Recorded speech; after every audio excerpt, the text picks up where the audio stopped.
Bonjour à tous et à toutes. On est mardi le 31 octobre 2017.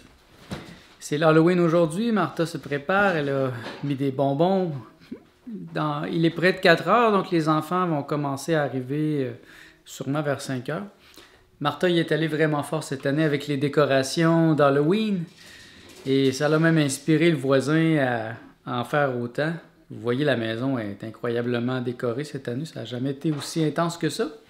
Alors, on pense qu'il va venir plusieurs enfants. Il suffit juste d'ajouter une lumière. Là, il me reste à faire ça avant que les enfants commencent à passer. Et puis, c'est une journée tranquille. J'ai travaillé quand même jusqu'à 3 heures. Et là, ma journée est finie. Ça va être le temps de relaxer un peu. Je suis très content aujourd'hui. Mes expérimentations me semblent vraiment bien fonctionner. Et ça me remplit de joie. Entre autres, mon fromage. Mon fromage est réussi. La recette, elle est très simple. Il suffit de faire germer des graines de tournesol. Et une fois qu'elles sont germées, peut-être les faire germer une journée. Et après ça, on peut ajouter un petit peu de sel. Et moi, dans celui-ci, j'ai ajouté un peu de jus de citron, c'est tout. Et j'ai passé ça au blender. Et je l'ai laissé hier sur le déshydratateur pendant que le déshydratateur fonctionnait. Donc, il a chauffé quand même un petit peu.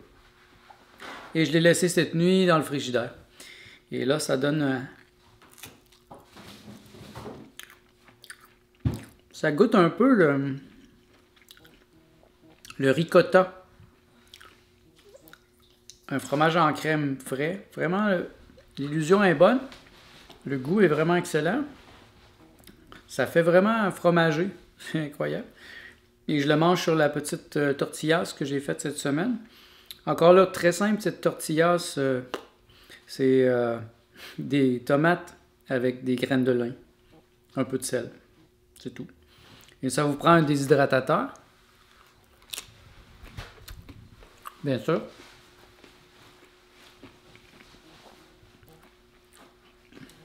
Mais avec ça, vous êtes capable de vous faire un pain vivant et un fromage sans lait. Donc un fromage qui est très bon pour la santé. Les graines de tournesol sont biologiques. Et vraiment, c'est une première. Certains d'entre vous m'ont demandé de faire des recettes.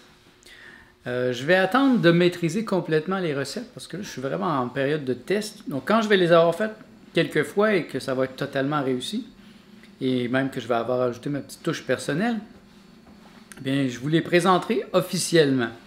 Là c'est officieusement que je vous présente ça. Et je vous invite à l'essayer, c'est vraiment pas compliqué. Et mon déshydratateur fonctionne à plein aujourd'hui. J'ai mis d'une part des tomates à dessécher. Pourquoi acheter des tomates séchées alors qu'on peut se les faire soi-même au déshydratateur? Nous, on a acheté beaucoup de tomates là, il y a déjà 2 semaines. Donc, au lieu qu'elles se perdent, ben, on va en faire une partie comme ça. Et demain, ça va me permettre de faire une sauce à spaghetti pour Martha. Et cette sauce à spaghetti serait composée probablement d'une base de une tomate ou 2 avec des tomates séchées. Donc, ça va lui donner une consistance intéressante. Et vous voyez que j'ai essayé aussi des pommes. J'ai mis un petit peu de cannelle sur les pommes. Donc, on va voir. Ça aussi, c'est une expérimentation. Peut-être que Martha va aimer ça. Elle n'aime pas vraiment les pommes telles quelles, ni en purée. Peut-être que séchées, elle va les apprécier pour pouvoir les amener à son travail. D'ailleurs, aujourd'hui, elle a pris une journée de congé. Elle est à la maison, elle prend ça relax. Mais elle travaille quand même, parce qu'elle peut travailler de la maison. Et c'est le fun de pouvoir travailler avec elle à côté de moi. On prend des petits snacks ensemble. On peut aller faire une sieste. Ce matin, on est allé faire une sieste. Et plus. Privé entre nous. Et je vous montre aussi les graines de tournesol. D'une part, les graines de tournesol, j'en ai fait un fromage, mais aussi j'en ai pris la moitié que j'ai mis dans le déshydratateur. Donc, je vous suggère aussi, sont délicieuses. Parce que vous allez voir la différence entre les graines de tournesol grillées avec du sel qui sont mortes en fait. Il n'y a plus d'enzymes. Ça sert presque à rien de manger ça. Et au contraire, des graines de tournesol activées. Donc les activer, c'est simple. Vous les mettez dans l'eau pendant la moitié de la journée. Et après, vous les laissez germer une journée ou deux dans une passoire ou dans un plat, un peu comme mes pousses ici à côté de la fenêtre. Là, simplement les renverser à l'envers pour que l'eau s'écoule. Et il va sortir une petite queue. Quand la petite queue est sortie, vous pouvez les faire sécher. Vous pourriez aussi les laisser continuer et ça donnerait une petite pousse verte. Et là, ça donne plutôt comme une pousse. Mais si vous la laissez simplement germer un peu, et vous la laissez sécher dans le déshydratateur, ça les ramène à l'état similaire à ceux qu'on achète au magasin déjà grillés, mais au lieu d'être grillées, elles sont vivantes et activées. Donc, elles sont très bonnes pour le corps. Et le fromage que j'ai fait est encore mieux dans le sens qu'il est prédigéré, parce que le processus est similaire à la digestion. Donc le fromage, c'est pour ça qu'il goûte comme ça, c'est qu'il est prédigéré par lui-même. J'ai même pas ajouté de probiotiques pour que ça donne cette saveur. Et là, après ça, je pourrais expérimenter avec le fromage, mais en ajoutant de l'ail, des herbes, en le faisant âgé plus, parce que là, il a juste 24 heures. Il est bon, il est quand même doux, un peu comme un fromage ricotta. Mais je pourrais le laisser dans le frigidaire plus longtemps, ou j'aurais pu le laisser sur le comptoir plus longtemps pour lui donner une saveur plus forte, plus intense. Et je vais essayer de faire une recette qui me permettrait aussi de lui donner une forme un peu comme un fromage, les fromages ronds. C'est une belle expérimentation que j'ai le goût de faire. On va voir. Et là, j'ai quand même fait beaucoup de choses pour la semaine. Et j'ai aussi mon petit jus de bête. C'est délicieux, franchement. Je m'attendais à ce que ça soit pire que ça. C'est juste que l'autre semaine, je pense que j'étais allé trop fort avec la verdure qui venait avec. Là, je l'ai fait plus doux, mes jus. Donc le matin, je me fais un jus de bête. Donc je mets une bête avec les feuilles qui viennent avec. Je mets un radis. Je mets 2 carottes. Je mets un citron. Le citron fait ressortir le goût sucré. Et là, ça devient délicieux. Et j'ai bu ça cette semaine. Je m'en fais un petit verre, là, j'en fais pas trop. Vous voyez le verre que j'ai là, j'en avais 3 comme ça, que j'ai bu tranquillement aujourd'hui. Et ça va m'aider à plein de niveaux. Là. Les betteraves sont considérées par certains comme un super aliment, un superfood. Donc, c'est quelque chose qui pourrait être facilement ajouté à mon alimentation, surtout au niveau des jus. C'est pas plus long. Moi, il me suffit d'en couper une, ajouter quelques autres éléments. Et oui, c'est vrai, j'ai ajouté aussi une gousse d'ail. Parce que aussi l'ail a des propriétés très intéressantes au niveau de la détox. Eh bien, ça c'est mes expérimentations aujourd'hui. Je suis content. Ça me tient occupé au niveau culinaire. J'aime ça expérimenter comme ça. Et je vous suggère d'en faire tout autant.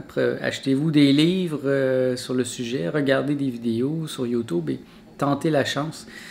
Moi, la prochaine chose que je veux essayer, c'est de faire un mac and cheese vivant. Donc, une petite sauce qui va goûter le fromage. J'en ai vu que plusieurs, là, et j'ai pas eu l'occasion de les essayer encore. Là.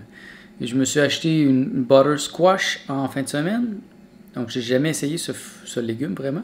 Et souvent, c'est un des légumes suggérés pour faire du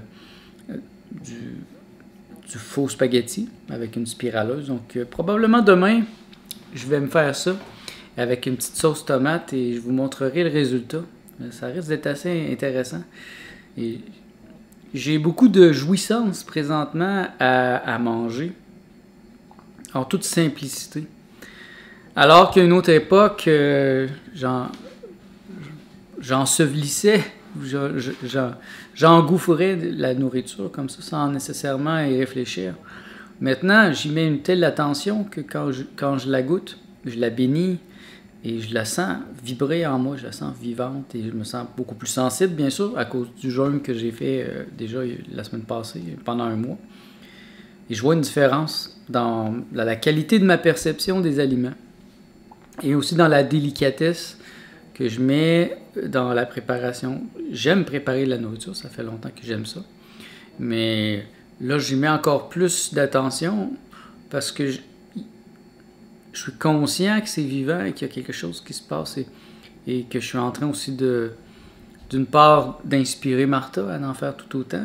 J'essaie de lui montrer les switches qu'on peut faire, comme un sandwich. Comme hier, on s'est fait un sandwich. Aujourd'hui, elle avait faim, je lui ai fait un petit sandwich encore avec la tortillasse, une bonne couche de fromage, une tomate et un peu de pouce sur le dessus. Un petit peu de paprika, juste pour dire, pour la garniture. Et elle a adoré ça. Et ça, c'est le genre de snack qu'on peut se faire tout au long de la journée, qui n'occasionne aucun problème pour le corps, qui est très facilement digéré.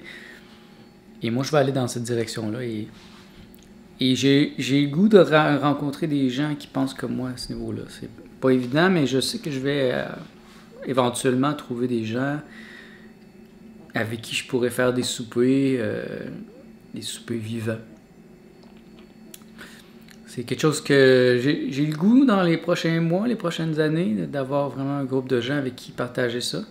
Pas juste des gens qui achètent n'importe quoi, parce que j'ai fait, par exemple, il y a déjà même 3 ans, j'étais encore président du mouvement jovialiste et je faisais des parties ici. On faisait un potluck à chaque fois.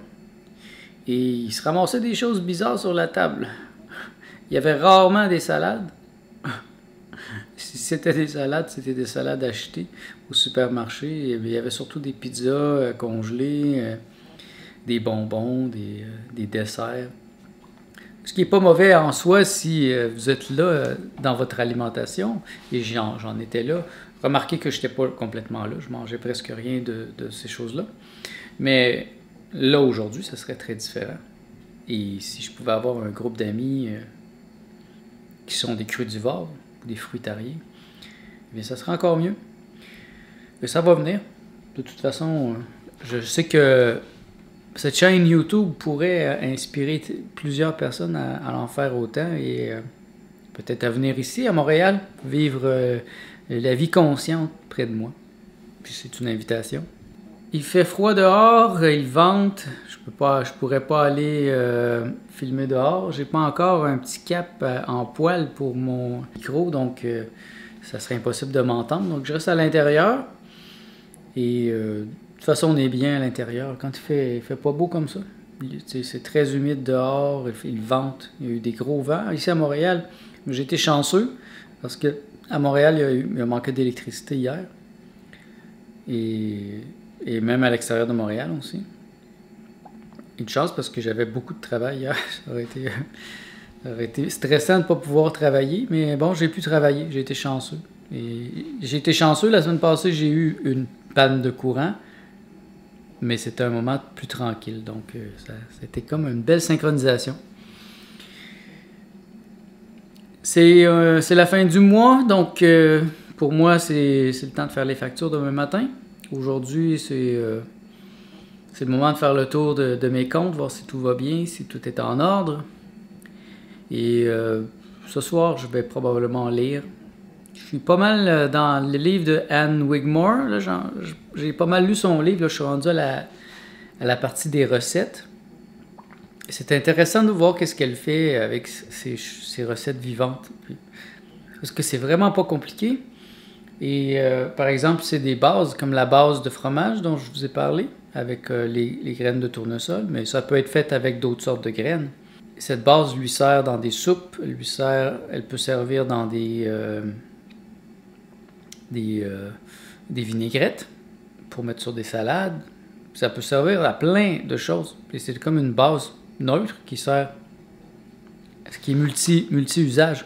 Donc si vous apprenez à le faire, là ce que je veux essayer de faire la prochaine fois, c'est du Réjuvelac. Réjuvelac, ce serait un genre de jus fermenté avec des grains de blé.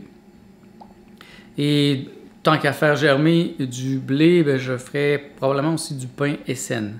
Donc ça va être mon test la semaine prochaine, le pain Essen, ou le pain essénien, qui est un pain cru, sans levure, avec juste des grains de blé ou des grains de Camus ou peu importe. C'est d'une simplicité incroyable et j'ai bien hâte de voir comment ça va sortir parce que moi, ça fait longtemps que j'y pense. Je l'ai vu dans plusieurs livres crudivores et en même temps, plusieurs crudivores sont inspirés par les Esséniens. C'est un mouvement qui remonte vraiment loin dans le passé. Les Esséniens avaient une grande sagesse et une proximité avec la nature. Et ça, je trouve que c'est une grande richesse et j'ai le goût d'apprendre ça, de revenir vers ces choses-là parce que je peux pas l'apprendre vraiment de mes pères ici, des gens de ma famille, parce que c'est pas quelque chose qui est très... C'est pas quelque chose qui est important pour la majorité, je le vois bien. Et moi, je veux pas forcer les choses. Moi, je suis quelqu'un qui veut inspirer. Donc, si ça vous inspire, ce que je fais, ce que je dis, eh bien, essayez de l'appliquer dans votre vie, en toute simplicité, pas à pas, des petites choses comme ça. Et ma philosophie est très profonde, c'est le jovialisme. C'est une philosophie immatérialiste, immanentiste. Donc la réalité est immanente, je ne suis pas un transcendentaliste. La matière n'existe pas, le monde est une représentation. Et cette métaphysique que j'ai développée, eh bien, moi j'en suis à l'étape vraiment d'en appliquer tous les détails dans ma vie de tous les jours pour que ça soit vrai. Parce que je ne suis pas seulement un intellectuel, beaucoup de gens sont des simples intellectuels et ils ont des idées géniales, ils sont incroyables, ils vont théoriser, mais quand vient le temps de l'appliquer dans leur vie, eh bien là, non, ça se fait pas.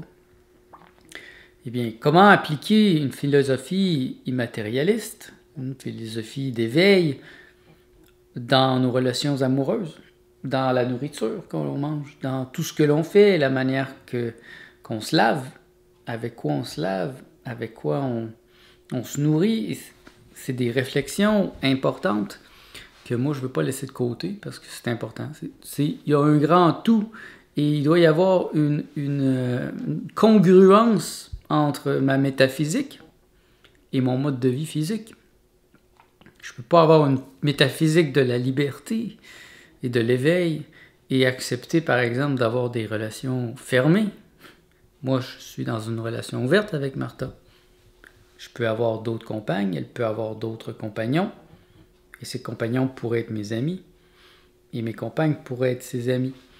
Et nous pourrions vivre ensemble dans une grande tribu où l'échange est normal. Et ça découle de la métaphysique de la liberté. Moi, je suis vraiment toujours surpris de voir les gens qui se disent libres et intelligents et qui sont généreux, qui donnent beaucoup d'argent à des causes humanitaires. Mais quand vient le temps de partager ce qui est le plus important, comme leur partenaire, oh non, là c'est fini, il n'y a plus de partage à ce niveau, c'est fini et ça arrête là. Et c'est là que je trouve le ridicule, que je trouve que la majorité des gens sont des gens qui sont dans la surface. Ils peuvent partager les choses sans importance qui finalement n'aident pas vraiment parce que quand vous envoyez de l'argent à des petits-enfants pauvres en Afrique, dans la majorité des cas, cet argent est volé par les gouvernements, par les autorités, et ces autorités deviennent plus fortes encore.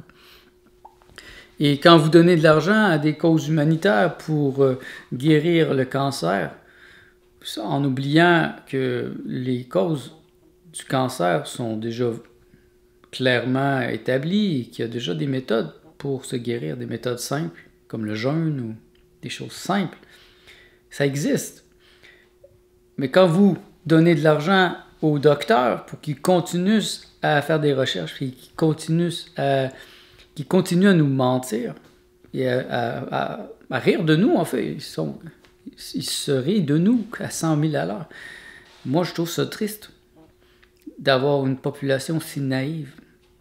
Combien d'argent pourrait vraiment aider les gens qui en ont besoin? Si tout cet argent que vous donnez à des causes humanitaires, vous les donniez par exemple à des cliniques de jeûne ou des endroits où où les gens peuvent vraiment se guérir, ça serait une grande intelligence, une grande sagesse. Mais je trouve qu'on est dans un monde où les gens ne sont pas très portés à savoir vraiment l'impact de leurs actions. Donc, en donnant de l'argent à des entreprises médicales pour qu'elles fassent des recherches, bien, vous faites en sorte que le problème du cancer, par exemple, est encore plus fort parce que ces gens-là n'ont aucun désir vraiment de trouver les solutions. Ils ont un désir de développer des médicaments qui vont leur faire des milliards de dollars. Donc, vous rendez le système plus fort en voulant faire une bonne action. Et vous pourriez, par exemple, écouter un documentaire qui s'appelle Cowspiracy.